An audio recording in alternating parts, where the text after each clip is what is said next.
तो मैं हमारे ब्रह्मचारियों को आमंत्रित करता हूँ। मैं और कुछ बताऊंगा भी, इन्होंने तो मेरे को सीमित कर दिया है कि गुरुकुल के बारे में बताएं। गुरुकुल में हमें कितने साल की बताऊं, मेरे को समझ में नहीं आता है। लेकिन अभी नया नया गुरुकुल प्रारंभ हुआ है, तो 1.5 वर्ष लगभग कह दें जो नया हुआ, जिसके बाद में ये ब्रह्मचारी है। मैं कश्यप जी से आमंत्रित करता हूँ, वेद पाठ के ब्रह्मचारी तब तक आ जाएं, आपका समय ना जाए उसके लिए। तो अभी गुरुकुल में 75 ब्रह्मचारी हैं, अलग अलग अवस्था के हैं। हमारे यहाँ सबसे छोटा ब्रह्मचारी लगभग 7 वर्ष के हैं, और सबसे बड़े ब्रह्मचारी गुरुकुल वाले वो 48 साल के हैं। लेकिन वानप्रस्थ नाम आचार्य जी ने दे दिया, तो सीमा देखो 48 तक तो रुकने वाली नहीं है। हमारे यहाँ जो दर्शनों की कक्षाओं में बैठते हैं, वो सबसे बड़ी आयु वाले देखो यहाँ पर बैठे हुए हैं वेदांत दर्शन में। नहीं, आप दोनों नहीं, आप सबसे बड़े नहीं हो, आपसे पीछे वाले लाल टोपी वाले, केसरिया टोपी वाले, वो 95 साल के हैं, 94 साल के हैं, 70 साल के बैठते हैं, 60 साल के बैठते हैं। तो देखिए, गुरुकुलों से आप घबराइए मत कि गुरुकुल में आने के लिए क्या करना पड़ेगा। पहले तो गाय बछड़ियां दी जाएंगी, फिर दुगनी होंगी, फिर होगी, तब तो आप किसी बच्चे को भेजोगे। ठीक है, नए युग की बात करनी है ना, हमारे को उपनिषद युग तो जा चुका है, इसलिए परेशान मत हो। यहाँ पर गौशालाएं तो हमारे आर्यवन वाले तैयार रखते हैं और दूध दे देते हैं। यहाँ गाय बढ़ाने के बाद में पढ़ाना शुरू नहीं करते, इससे चिंता मत कीजिए। और केवल छोटों के लिए नहीं, बड़ों के लिए भी। आप 90 साल से ऊपर के हैं तो भी पढ़ सकते हैं, ऐसा आचार्य ज्ञानेश्वर जी ने बनाया इस परंपरा में। तो ये बच्चे कुछ वेद पाठ करते हैं, लगभग 40 बच्चे वेद का स्मरण कर रहे हैं, लगभग 8-8, 10-10 बच्चे एक एक वेद में, कुछ ऋग्वेद, कुछ यजुर्वेद, कुछ सामवेद और अथर्वेद।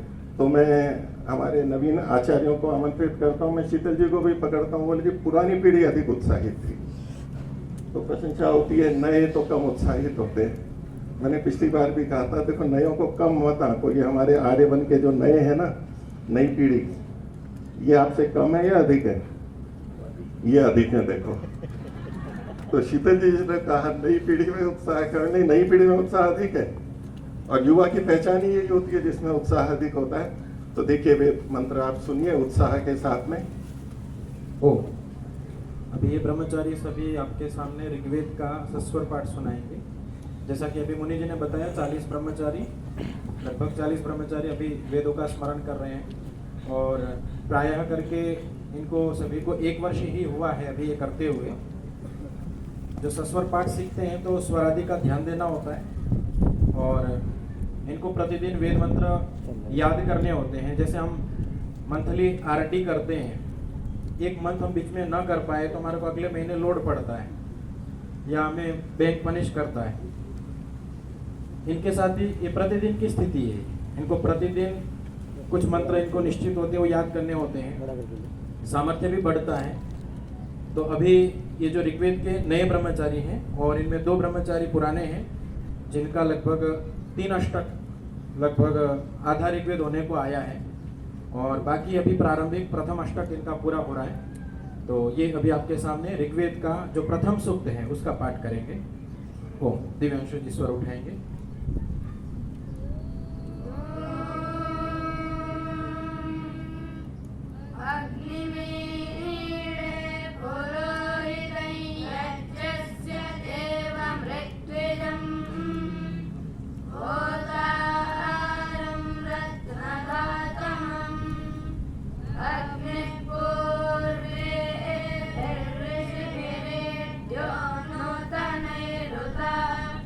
Sadhe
ये इन्होंने आपके सामने ऋग्वेद का पहला सूत्र अभी सुनाया।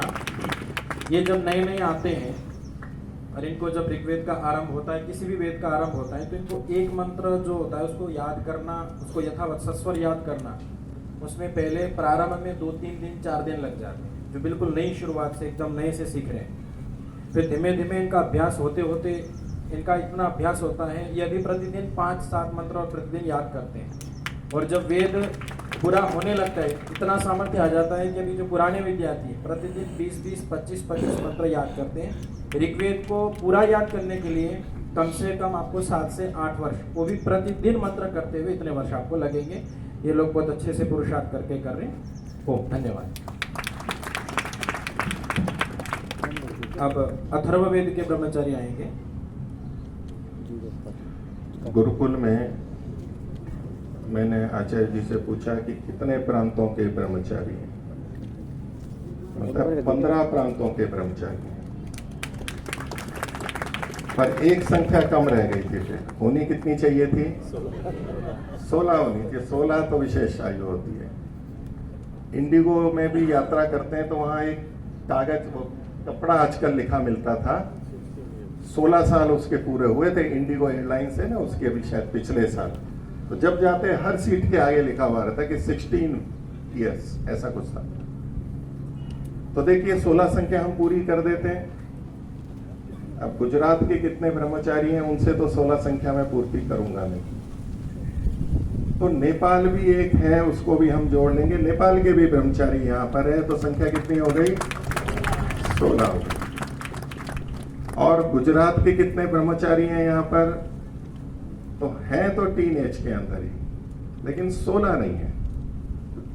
गुजरात के 18 वाले 18 ब्रह्मचारी यहाँ पर अभी पढ़ते हैं। और प्राय गुजरातियों को तो बहुत गर्व है अपनी गुजराती पर। कुछ प्रांतों को होता है, जैसे हरियाणा वालों को भी बहुत होता है, मराठियों को भी बहुत होता है, गुजरात वालों को भी बहुत होता है, सब अनुभव करता हूँ। तो प्राय ये रहता है कि जी यहाँ बाहर से लोग आ जाते हैं, फिर चलाते रहते हैं, यानी दूसरे प्रांत के अध्यापक लोग। तो हमारे यहाँ पर 3 आचार्य हैं जो कि गुजरात के हैं। क्या कहूँ, आपके गुजरात के, क्योंकि हम तो बाहर के हैं। मैं कहा कि हमारे गुजरात के हैं तो शायद आपको अटपटा लगे, पर हाँ हमारे गुजरात के हैं। 3 आचार्य, आचार्य कश्यप जी हैं। आचार्य खड़े हो जाओ, थोड़ा अच्छा लगेगा इनको। और ये तीनों भाई हैं, सगे भाई हैं। ये सबसे बड़े हैं कश्यप जी, फिर अभय जी ये दूसरे हैं, और तीसरे हैं रमन जी। और इनको भेजने वाले इनके पिताजी माताजी भी यहाँ पर आपको किस कपड़े में दिखाई दे रहे होंगे? पीले कपड़ों में। वो माताजी वहां बैठी है, मेरे को दिख रही हैं, और पिताजी भी वहां बैठे हैं। दोनों पीले कपड़े में हैं। अभी इन्होंने वानप्रस्थ दीक्षा ले ली है। हो जाइए खड़े। तो मोदी जी, एक सुधार करूं, एक बताऊं इनके बारे में, माता पिता के बारे में। बहुत सुचारू रूप से बड़ौदा में इनकी रेस्टोरेंट चलती थी। बाहर 2-2 घंटे का वेटिंग रहता था। बहुत ही बढ़िया खाना खिलाते थे ये लोग। वो नाम मैं भूल रहा हूँ, गिर गंगा नाम की इनकी ये रेस्टोरेंट चलती थी। बहुत बढ़िया ये लोग खाना खिलाते थे। आज ये नहीं है तो गिर गंगा भी बहुत बैठ गई है। देखिए, मैं साक्षात्कार करके आया हूँ वहाँ पर। यहाँ की परंपरा में बोलूँ तो साक्षात्कार। वहाँ पर गए हैं, हमने खाना खाया है, उनकी व्यवस्था देखी है। वहीं नहीं, कच्छ में थे वहाँ पर भी। और अकेले नहीं, गुरुकुल के ब्रह्मचारी बहुत सारे लोग हम गए हैं और इन्होंने बहुत अच्छे से खाना खिलाया। ठीक है, अब अगले वेद का प्रारंभ करते हैं। ओके जी, अभी ये आपके सामने अथर्ववेद का प्रथम द्वितीय सूक्त रखेंगे।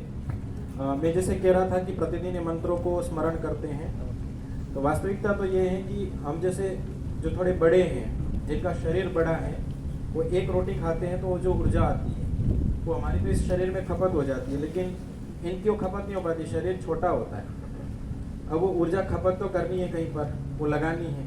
तो ऊर्जा का जो प्रयोग होना होता है इनका, वो वास्तव में वो ठीक है, अन्य पढ़ाई कर रहे हैं केवल, क्योंकि वेद तो स्मरण नहीं कर रहे, संस्कृत व्याकरण आदि भी, अष्टाध्यायी आदि का स्मरण आदि करना भी कर रहे हैं, साथ में ये हिंदी गणित वगैरह भी विषय सीखते हैं, इसके बाद भी इनके पास बहुत सारी ऊर्जा बच जाती है।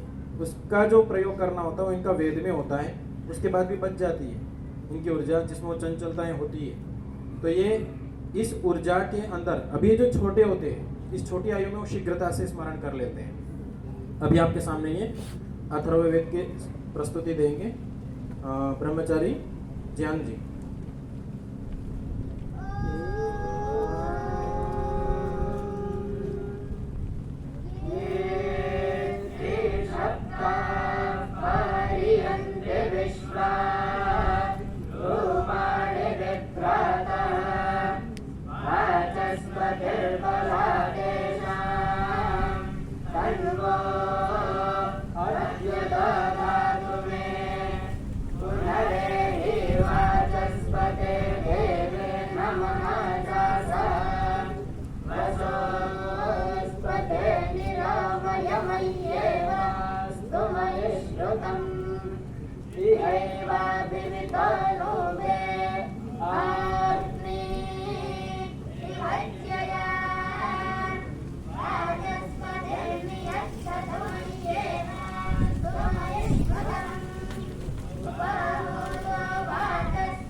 धन्यवाद। ये इन्होंने अथर्ववेद का सस्वर पाठ, ऋग्वेद में जो आपने देखा था वहाँ तो कंठ पाठ था,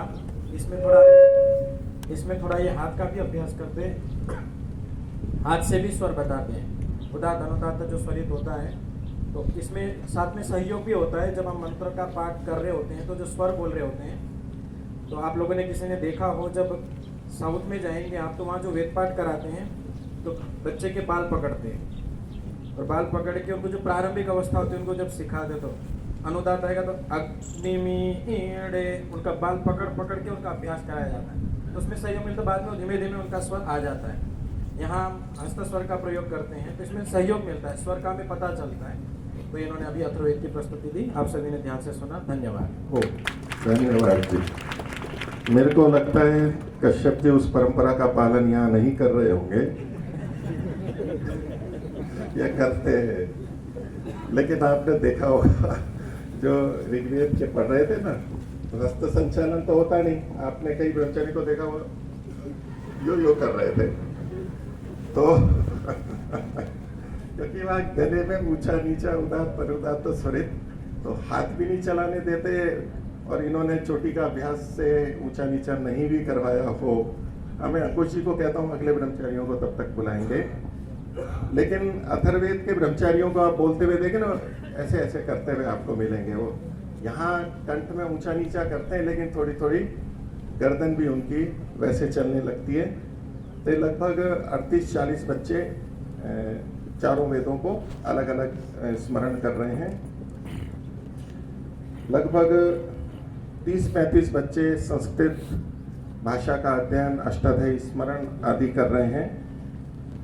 दर्शनों में 17 ब्रह्मचारी अध्ययन कर रहे हैं, जो 2 दर्शन अभी चल रहे हैं, एक वेदांत दर्शन और एक मीमांसा दर्शन। तो उसमें 17 तो वेदांत में बैठ ही रहे हैं, और मीमांसा दर्शन में 7 ब्रह्मचारी 7 जने जो कि वरिष्ठ हैं, उनमें बहुतों ने महाभाष्य कर रखा है, दर्शनाचार्य हैं। मीमांसा दर्शन का पाठ 7 साल के बाद में अभी प्रारंभ हुआ है, तो पढ़ने वाले भी नहीं होते, इच्छा नहीं होती है पढ़ने का है। और ये भी 3 वर्ष तक चलेगा। मीमांसा का पाठ 3 वर्ष तक चलेगा, जिसमें कि 16 अध्याय और शाबर भाष्य, अन्य जो टीकाएं हैं उसको लेते हुए विस्तार से सिद्धांत से पढ़ते हुए, तो ऐसे हमारे आइए ऊपर तो मैं तो बीच में थोड़ा समय पूर्ति के लिए बोल रहा हूँ। ये बच्चे आएंगे, प्रस्तुत करेंगे गुरुकुल का, क्योंकि आर्यवन की बहुत सारी गतिविधियां हैं, तो उसके अंदर वानप्रसादक आश्रम भी इसी भूमि पे है। हम सब उनके कृतज्ञ हैं, सहयोग भी मिलता है। तो मैं और बाधा न बन करके फिर मैं रिक्त स्थान की पूर्ति करूंगा। बच्चों का हमारे अंकुश जी हैं, ये बच्चों को हिंदी, विज्ञान और गणित और अन्य जो गतिविधियां होती हैं अपने क्षमताओं के विकास के लिए, अन्य उसके में सक्रिय हैं। वो तो अंकुश जी सम्मानित मंचासीन सभी विद्वजन, सभी इस संस्था के पदाधिकारीगण, उपस्थित वंदनीय मातृशक्ति, उपस्थित आर्य सज्जनों और हमारी देश धर्म संस्कृति के संवाहक हमारे ब्रह्मचारी और ब्रह्मचारिणी, सभी छात्र और छात्रों, जैसा कि आप सभी को विदित है कि समस्त विश्व, पूरा भारतवर्ष महर्षि दयानंद जी की 200वीं जन्म जयंती और उनके द्वारा स्थापित आर्य समाज संगठन के 150 वर्ष पूर्ण होने का उत्सव यह विश्व मना रहा है।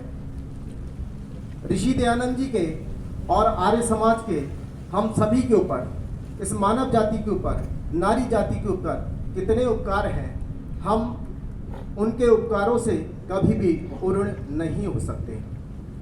तो ये हम सबका सौभाग्य है कि आर्य समाज के गौरवशाली इतिहास को जब हम पढ़ते हैं और हम ऐसी संस्था के साथ जुड़े हुए हैं, तो हम अपने स्वयं के अंदर भी गौरव को हम अनुभव करते हैं, स्वयं को गौरवान्वित महसूस करते हैं। तो आज आप सभी के समक्ष आर्ष गुरुकुल वानप्रस्थ साधक आश्रम के ब्रह्मचारी सभी के समक्ष उपस्थित हैं।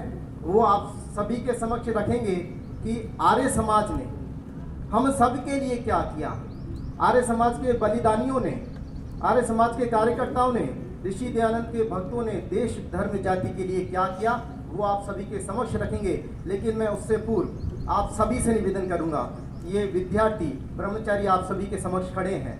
कल सायंकाल में ही इन विद्यार्थियों को थोड़ा सा प्रेरित किया कि चलो आपको कुछ मंच पे कुछ बोलना है, अपनी बातें रखनी है, तो ये घबरा गए, बोले मंच से कभी हमने बातें रखी नहीं, हमें डर लगता है लोगों के सामने बोलने के लिए। तो मैं आप सभी का आशीर्वाद इनके लिए चाहूँगा, एक बार करतल ध्वनि से इन सभी का उत्साहवर्धन आप सभी कहें। तो मैं निवेदन करूँगा, अपने पूरे उत्साह और साहस को बनाए रखते हुए हमारे ब्रह्मचारी आप सभी के समक्ष प्रस्तुति देंगे। हमारे ब्रह्मचारी प्रारंभ करेंगे गौतम जी से।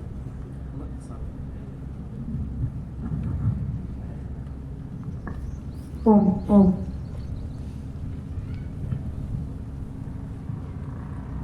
हमने किया है काम राष्ट्र जागरण का ही, हमने किया है काम राष्ट्र जागरण का ही, सारे जनमानस को हमने जगाया है। हमने किया है काम राष्ट्र जागरण का ही, सारे जनमानस को हमने जगाया है। ढोंग व पाखंड वाली बेल है उखाड़ डाली, ढोंग व पाखंड वाली बेल है उखाड़ डाली, निजामों का घमंड भी हमने मिटाया है, निजामों का घमंड भी हमने मिटाया है। करके प्रहार सारी बुराइयों पे सुनो, करके प्रहार सारी बुराइयों पे सुनो, करके प्रहार सारी बुराइयों पे सुनो, देश के सुधार का भी बिगुल बजाया है, देश के सुधार का भी बिगुल बजाया है।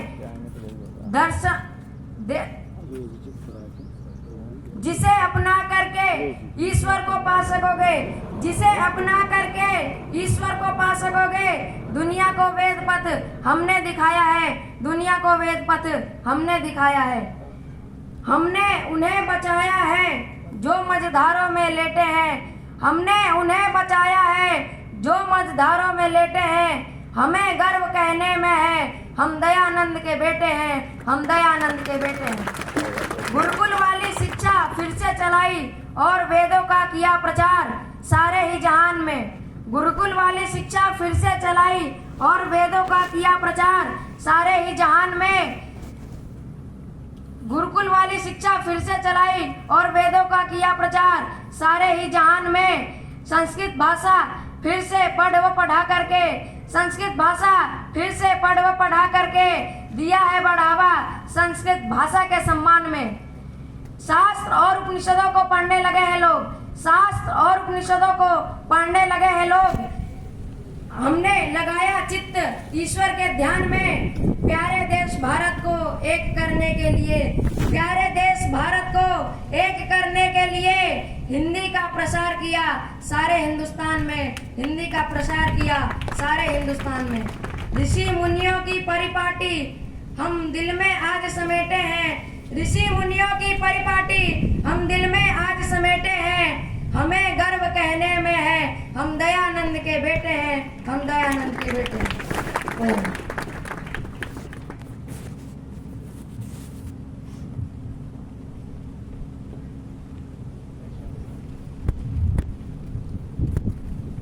जाति पाति का हमने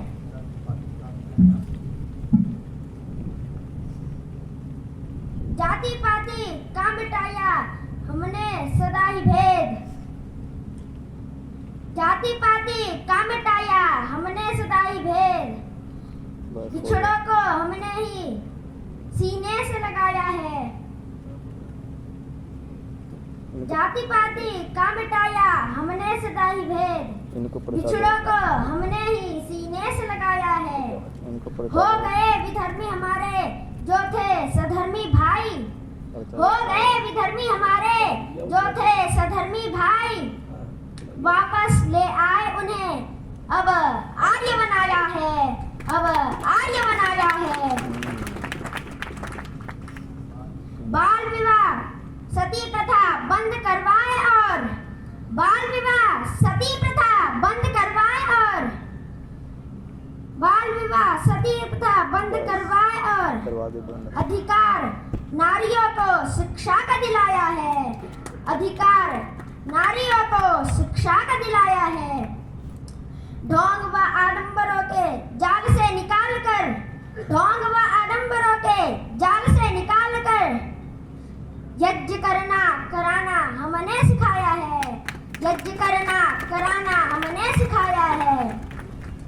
संस्कृति की रक्षा खातिर हम विष भी पी लेते हैं, संस्कृति की रक्षा खातिर हम विष भी पी लेते हैं। हमें गर्व कहने में है हम दयानंद के बेटे हैं, हमें गर्व कहने में है हम दयानंद के बेटे हैं।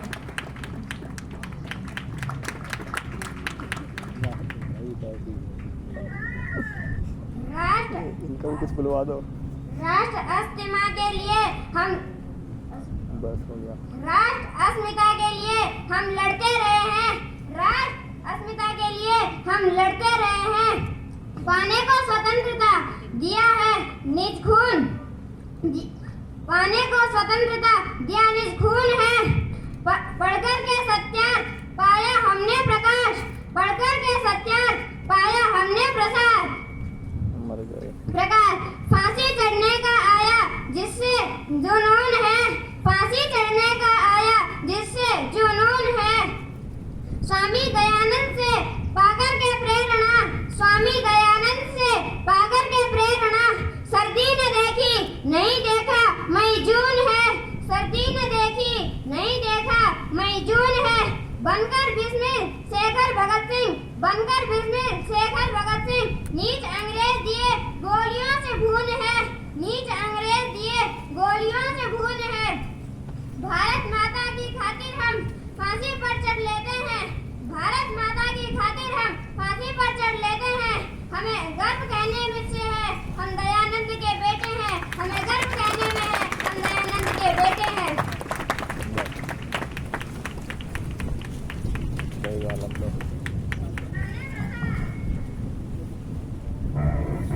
अरे पाखंडी कहाँ घूम रहा है तू? अरे चले जा तुम।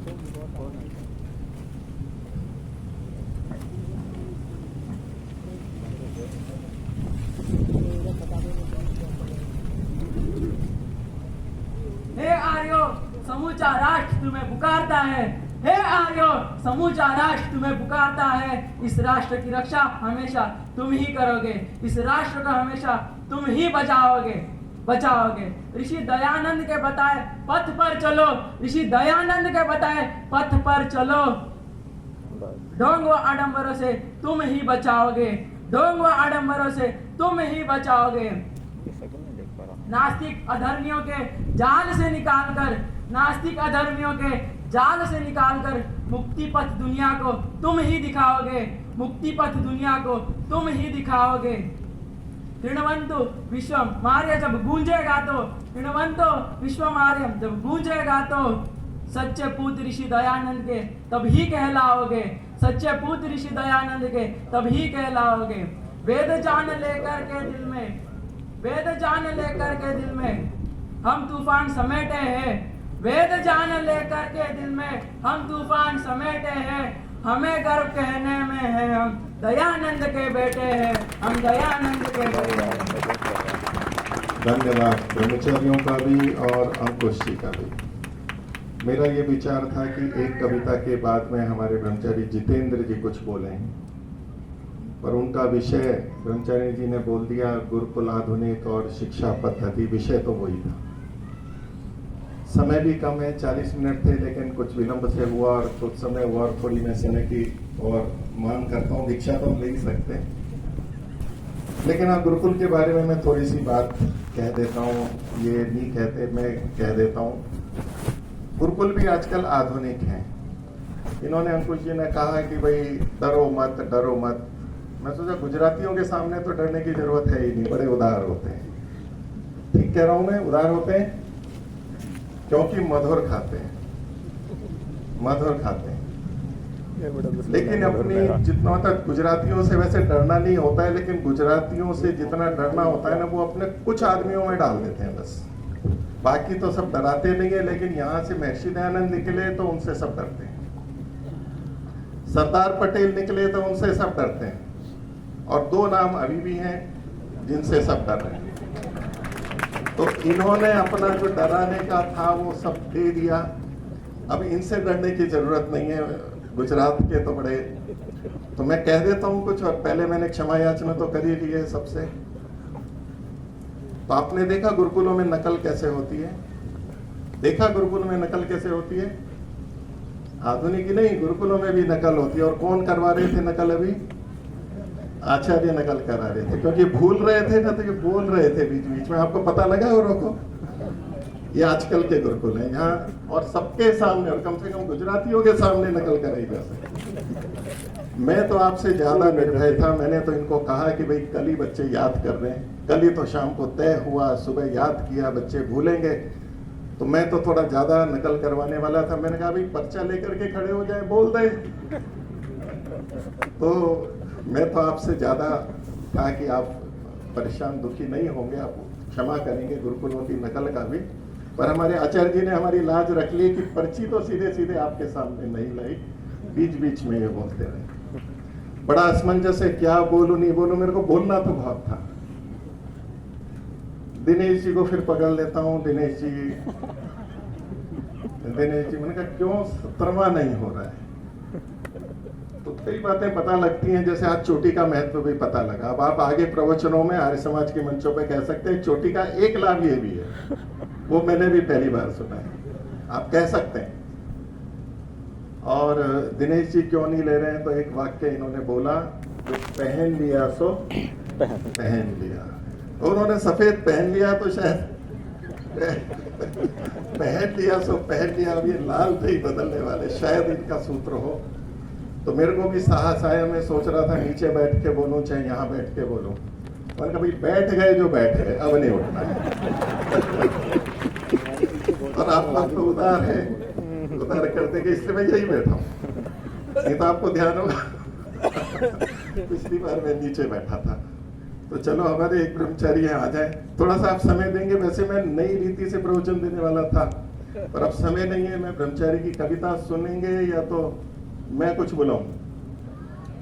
मैं बोलूं तो देखो नए ढंग से बोलता हूँ। सबको समस्या है कि नए लोगों के लिए बोलना है, नई पीढ़ी में बोलना है, नहीं तो लोग आर्य समाज में नहीं आते हैं। होना शास्त्र समझ चाहिए, क्योंकि आर्य समाज के हैं। तो देखिए आजकल कई तरह की समस्याएं हैं, और देखिए हमारे को ये गर्व है कि जो कुछ भी गया है वो भारत से ही गया है, ठीक है। और वैसे विदेशी कहते हैं कि हाँ धर्म मतलब भांग पीना होता है, लेकिन हमारे वाले तो भांग पिए हुए नहीं होंगे। तो मैंने जो कुछ बोला है और बोलूँगा उसको आप ठीक से समझ पाएंगे कि मैं किस रीति से बोल रहा हूँ। आप उसको नहीं लेंगे, कुछ मैं व्यंग में बोलूँगा, कुछ सीधे बोलूँगा, जो बोला भी है मैंने। पर आप चूंकि भांग पिए हुए नहीं हो इसलिए आप विवेकीशील हो। आर्य समाज तो विवेक वाले ही होते हैं, आर्य समाजी तो, और उनके मुंह से जो निकलता है वो ऋषियों की वाणी ही निकलती है। इसलिए आप तो, आपके मन में तो भांग नहीं है ना, आपके मन में तो वो धर्म नहीं है ना जो भांग वाला है। तो जो मैं बोल रहा हूँ उसको क्यों बोल रहा हूँ, कैसे बोल रहा हूँ, वो आप लोग समझ लेंगे। कोई ज्यादा स्पष्टीकरण देने की आवश्यकता नहीं है। आजकल बच्चों की समस्या है कि भाई सब कुछ चलते चलते करते हैं ना, समस्या है कि चलते चलते करते हैं। ये भी भारत से ही गया है। हमारे यहाँ वचन है, आप लोग बोल सकते हैं संस्कृत वाले, चरैवेति चरैवेति चरैवेति, चलते रहो चलते रहो। और चर के दो अर्थ होते हैं देखो, एक तो गति अर्थ होता है और एक खाना भी होता है। पशु चरते हैं ना, वो पशु चरते मतलब खाना या तो चलना, चर गति भक्षण है। व्याकरण से मत बोल रहा हूँ, देखो मैं आर्य समाजी हूँ तो इधर उधर नहीं जाऊंगा, बोलूंगा आर्य समाज की बात। तो आजकल के बच्चे जो चलते चलते खाते हैं तो उसको कृपया टोकिए मत, उनको टोकिए मत। बड़ी पीढ़ी वाले अब पुराने हो गए, नए ढंग से आर्य समाज को बताना है तो, लेकिन चलना शास्त्र से ही है। तो चरई बहती चलते चलते चलते चलते बात करेंगे, चलते चलते खाएंगे, चलते चलते कंप्यूटर पे काम करेंगे, चाहे गाड़ी में चल रहे हो चाहे ट्रेन में चल रहे हो, और चलते चलते करेंगे सब कुछ। चलता मतलब खाते खाते, चलना दो होती है ना। आजकल का देखो नया युग है, नए युग के अनुसार धर्म की परिभाषा क्या हो सकती है वो मैं आपके सामने रख रहा हूँ। तो एक तो चलते चलते और एक चरते चरते, दोनों जगह चर है। तो चरते चरते क्या, चरते चरते चरते चरते बोल दो, फोन, टेलीविजन देखना, फोन देखना, बातचीत करना, काम करना, सब कुछ चरते चरते। तो ये हमारी परंपरा है। यानी लगता ऐसा है कि शायद पाश्चात्यों का संस्कार है, पाश्चात्यों से है, लेकिन गया हमारे यहीं से ही है। चरई बेटी। तो नई पीढ़ी वाले तो थोड़ा सा मुक्ति मिलेगी ना। अब आएंगे आर्य समाज में नई पीढ़ी, अगर हमारी शिक्षा नई पीढ़ी के अनुकूल हुई ना तो आएंगे। हम तो पुरानी बातें बोलते रहते हैं, वही प्रवचन, तो कुछ नया बोलना चाहिए। और दो बातें और हैं आज। एक समय की दृष्टि से बड़ी समस्या है, और पुरानी पीढ़ी नई पीढ़ी से क्यों परेशान है, नहीं हाँ, कि नई पीढ़ी जो है ना कुछ काम समय पे नहीं करती है ना, बड़ी समस्या। क्यों जी, घर घर की समस्या है ना। प्रधान जी हाँ कर देंगे तो प्रमाणित हो जाएगा, प्रधान जो कह दे वो ठीक है। तो समय की समस्या है ना आजकल, और काल का, समय का कोई नियम नहीं है, ये बात कहते हैं ना। अब इसको देखो धर्म के अनुकूल कैसे करेंगे। अब वो कहते हैं कि सुबह समय पे नहीं उठते हैं, सोते समय पे नहीं है, खाते समय पे नहीं है। उनसे पूछो कि समय पे करते क्या है, नहीं समय पे, ये कह रहे हैं समय पे सोते हैं। अब मैं प्रधान जी का विरोध करूंगा, समय पे सोते भी नहीं है, सब समय पे खेलते भी नहीं है। आज जिम में जाओ तो हर समय जिम चलता रहता है, दिन भर जिम हो, व्यायाम हो, ये हो, सब चलता है। तो अब इसको देखो, अपने को नई पीढ़ी को लाना है, आर्य समाज को नए अनुकूल करना है। तो सांख्य दर्शन का एक सूत्र है, न काल नियम वामदेव वत्। वामदेव एक ऋषि हुए हैं, सामान्य व्यक्ति नहीं थे, और उन्होंने कह दिया है कि काल का कोई नियम नहीं है। न काल नियम वामदेव वत्, वामदेव जी को काल का कोई नियम है, आप किसी भी समय में करो। आज जने कई जने करते हैं, समस्या होती है। हमारी गोष्ठी भी हुई कि यज्ञ सूर्योदय के समय करें या आगे पीछे करें या बाद में करें, बड़ी चर्चा चलती है शास्त्रीय रीति से। अभी तो आजकल कभी भी समय होता है प्रधान जी, ठीक है ना, कभी भी यज्ञ कर सकते हैं। काल का कोई नियम नहीं है, प्रधान जी ने भी कह दिया ना काल नियम। तो जब यज्ञ में काल का नियम नहीं है तो खाने में भी कोई काल का नियम नहीं है, कर सकते हैं ना, न खेलने का, न पढ़ने का, न सोने का। देखिए हमारी ऋषियों की परंपरा है, जो काल का नियम बिगड़ गया है वो पाश्चात्यों से नहीं आया, यहीं से गया था और वहां से यहाँ पर आया। क्योंकि सब कुछ ज्ञान तो हमने ही दिया है, सारे हमारे यहीं से ही जाके रहते हैं। फिर एक और समस्या है जगह की, कि कहाँ क्या करें। मैं स्थान में समय पे स्थान पे ही बोल रहा हूँ या नहीं बोल रहा हूँ मेरे को पता नहीं है, लेकिन स्थान का भी कोई नियम नहीं है आजकल।